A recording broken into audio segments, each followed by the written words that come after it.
So, what's the difference between advertising via Facebook ads and advertising via Google AdWords?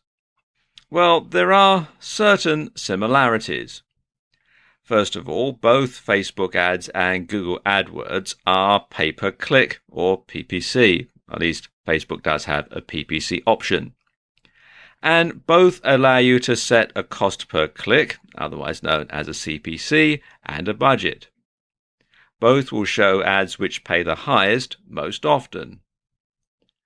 Both allow you some degree of targeting, and both have different ad types which enables you to match the ad to the target audience.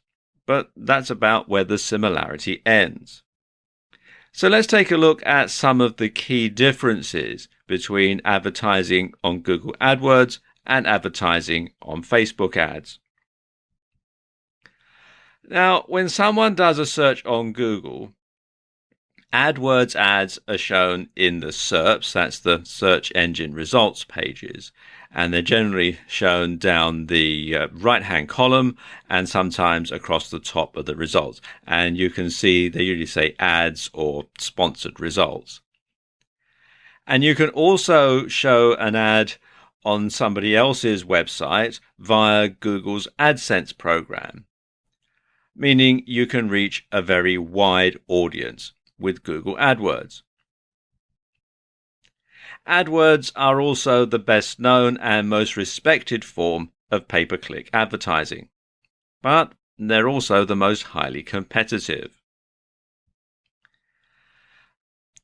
Facebook ads, by comparison, are seen only on Facebook and Instagram now that Facebook has acquired it. So it's not so wide an audience, so it's not as expensive. Well, most of the time anyway.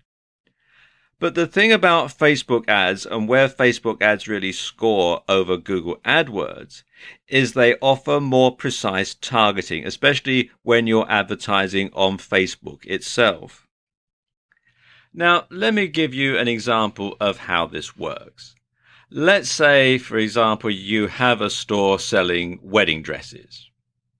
You can set it up so that only women who list their status as being engaged and live within a certain distance of your bricks and mortar store are going to see that ad. Nobody else will.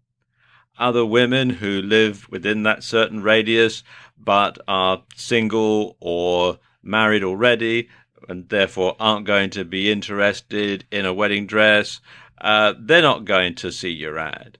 Likewise, women who are engaged but live further away than the distance that you've set, and therefore it's too far for them to go and pay a visit to your wedding dress shop, they're not going to see the ad either.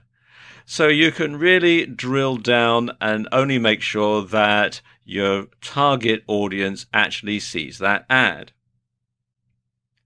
Likewise, if you run a site on giving dating tips for guys, you can make sure that only men who list themselves as single see your ad. Men who list themselves as being married or in a relationship, they're not going to see your ad at all. So they're not going to be interested in buying your ebook or signing up to your membership site for dating tips. So there's not a lot of point in showing them that ad.